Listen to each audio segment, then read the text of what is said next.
গল্পকথন by Kallol chapter 2-তে আমাদের আজকের নিবেদন বলাইচাঁদ মুখোপাধ্যায়ের লেখা স্ত্রী চরিত্র। গভীর রাত্রি, মশারির মধ্যে শুইয়া শ্রীমতী সুনন্দা একটি মাসিক পত্রিকায় আত্মসমর্পণ করিয়াছেন। পাশেই শ্রীযুক্ত তমালকান্তি পাশ বালিশ জড়াইয়া ধরিয়া নাক ডাকাইতেছেন।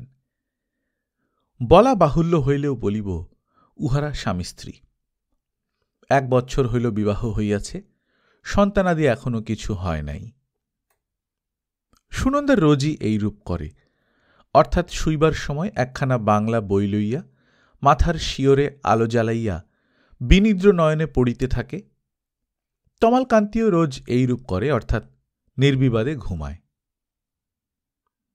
মাসিক পত্রিকার পাতা উল্টাইতে উল্টাইতে হঠাৎ সুনন্দার নজরে পড়িল একটা গল্পের নাম গল্প নহে। আশ্চর্য নাম তো, লেখকের নাম নাই। সুনন্দা পড়িতে শুরু করিল। পড়িতে পড়িতে ক্রমশ সুনন্দার মন নির্মলা নাম্নী মেয়েটির জন্যে ব্যাকুল হইয়া উঠিল। বিশ্বনাথ ছোকরাটির উপর সুনন্দার প্রথমটা রাগ হইয়াছিল, কিন্তু সেই রাগও বেশিক্ষণ টিকিল না। বিশ্বনাথ যখন বিদায়কালে নির্মলার 2টি হাত ধরিয়া হাউ হাউ করিয়া কাঁদিতে লাগিল, তখন সুনন্দার রাগও জল হইয়া গেল। বিশ্বনাথ নির্মলাকে পাইল না, পাইল কাদম্বিনীকে। গল্পটি সংক্ষেপে এইরূপ। বিশ্বনাথ নামক যুবকটি গ্রীষ্মের ছুটিতে মাতুলালয়ে বেড়াইতে গিয়াছিল। সেখানে অন্য কোনো কাজ না থাকায় সে পুষ্করিণী তীরে গিয়া আড্ডা গাড়িল। উদ্দেশ্য মাছ ধরা। একদিন ফাতনার দিকে চাহিয়া চাহিয়া বেচারা প্রায় অন্ধ হইবার জোগাড় হইয়াছে। এমন সময় এক কাণ্ড ঘটিয়া গেল। ফাতনা ডুবিল এবং বিশ্বনাথ মরিয়া হইয়া প্রচণ্ড এক খ্যাঁচকা টান দিয়া বড়শি তুলিয়াই একেবারে অপ্রস্তুত হইয়া গেল। ওগো মাগো! সচকিত বিশ্বনাথ পেছনে ফিরিয়া দেখে বড়শি একটি কিশোরীর গায়ে গিয়া আটকাইয়াছে। বলা বাহুল্য, কিশোরী আর কেহ নহে, নির্মলা। এই শুরু।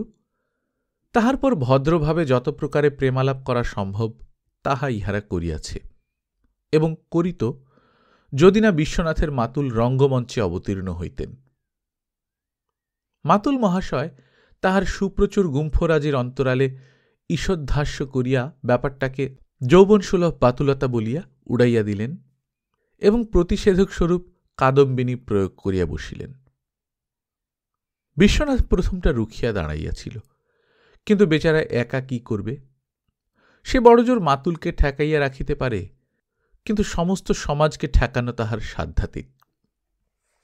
বিশ্বনাথ ব্রাহ্মণ এবং নির্মলা কায়স্থ, সুতরাং নির্মলার হাত ধরিয়া ক্রন্দন করা ব্যতীত আর কিছুই করিতে পারিল না। বেশ লিখিয়াছে গল্পটি। নির্মলার জন্যে সুনন্দার ভারী কষ্ট হইতে লাগিল। আলো নিবাইয়া সুনন্দা যখন শয়ন করিল, তখন নির্মলার দুঃখে এক বিন্দু অশ্রু তাহার নয়নে টলটল করিতেছে। কি নিষ্ঠুর সমাজ! তাহার পরদিন সন্ধ্যাকালে তমালকান্তি আপিস হইতে ফিরিয়া আসিয়া দেখে তুমুল কাণ্ড। বেচারা ডেলি প্যাসেঞ্জার, সকালে উঠিয়াই স্নানাহার করিয়া 8:57 লোকাল ট্রেনে আপিস চলিয়া যায় এবং 7:42 লোকাল যোগে ফিরিয়া আসে। সুনন্দার এমন ভাবান্তর ইতিপূর্বে সে লক্ষ্য করে নাই। মুখখানি তোলো হাঁড়ির মতো করিয়া সুনন্দ বসিয়াছে। তমাল আসিয়া ঢুকিতেই সে উঠিয়া দাঁড়াইল এবং বাং নিষ্পত্তি না করিয়া গাড়ু গামছা আগাইয়া দিয়া চায়ের ব্যবস্থা করিবার জন্যে রান্নাঘর অভিমুখে চলিয়া গেল। মুখে একটিও কথা নেই। জামা জুতা ছাড়িতে ছাড়িতে তমাল ভাবিতে লাগিল, ব্যাপার কি? মিনিট 5 পরে 1 পেয়ালা গরম চা হস্তে সুনন্দা প্রবেশ করিল। মুখ তখনও তোলো হাঁড়ি। তমাল চায়ের পেয়ালায় একটা চুমুক দিয়া বলিল, দেখো, আজ গাড়িতে পুষ্প সুরভিসার বলে একটা মাথার তেল বিক্রি করছিল। রোজই করে, কাল মনে করছি কিনে আনবে 1 শিশি। গন্ধটাও ভালো, আর আমাদের মল্লিক মশাই বলছিলেন যে মাথাটাও নাকি বেশ ঠান্ডা রাখে। সুনন্দা নীরবে বাহির হইয়া গেল। তমাল বুঝিল গতিক সুবিধার নহে। হঠাৎ হইল কি? চা নিঃশেষ করিয়া তমাল বাহিরে গিয়া দেখে সুনন্দা তাহার অর্ধসমাপ্ত উলের মাফলারটা লইয়া বুনিতে বসিয়া গিয়াছে। তমাল হাসিয়া বলিল, আজ এত গম্ভীর যে? সমস্ত মুখখানা আজ এমন থমথম করছে কেন? ব্যাপার কি? সুনন্দার আত্মসংবরণ করিয়া থাকিতে পারিল না, বোমার মতো ফাটিয়া পড়িল। আমার কাছে সোহাগ জানাবার দরকার কি? যাও না তোমার নির্মলার কাছে। যার হাত ধরে বিয়ের আগে কেঁদে বলেছিলে, আমার মন তোমায় দিয়ে গেলাম নির্মলা, বিয়ে করতে চলল এই দেহটা, সমাজের নিষ্ঠুর হাড় কাঠে বলি দিতে চললাম নিজেকে। বিস্মিত তমাল কহিল, নির্মলা কে? পাগল হয়ে গেলে নাকি তুমি? সুনন্দা কিছু না বলিয়া গল্প প্রভাকর নামক মাসিক পত্রিকাটি এবং সম্পাদকের চিঠিখানি স্তম্ভিত তমালের হস্তে তুলিয়া দিল। সম্পাদক মহাশয় লিখিতেছে, সবিনয় নিবেদন, আপনার গল্প নহে নামক গল্পটি এই মাসে প্রকাশিত হইল। এক সংখ্যা গল্প প্রভাকরও আপনার নামে অদ্য পাঠাইলাম। গল্পটি প্রকাশ করিতে নানা কারণে বিলম্ব হইল বলিয়া কিছু মনে করিবেন না। আরেকটি গল্প চাই। ইতি শ্রী নৃসিংহ প্রসাদ তালুকদার। বিদ্যুৎ ঝলকের মতো তমালের মনে পড়িয়া গেল যে প্রায় 2 বৎসর পূর্বে উক্ত গল্পটি সে গল্প প্রভাকরে পাঠাইয়াছিল বটে। তাহার পর তমালের বিবাহ হইয়াছে, চাকরি হইয়াছে, সাহিত্য চর্চা সে বহুকাল ছাড়িয়া দিয়াছে।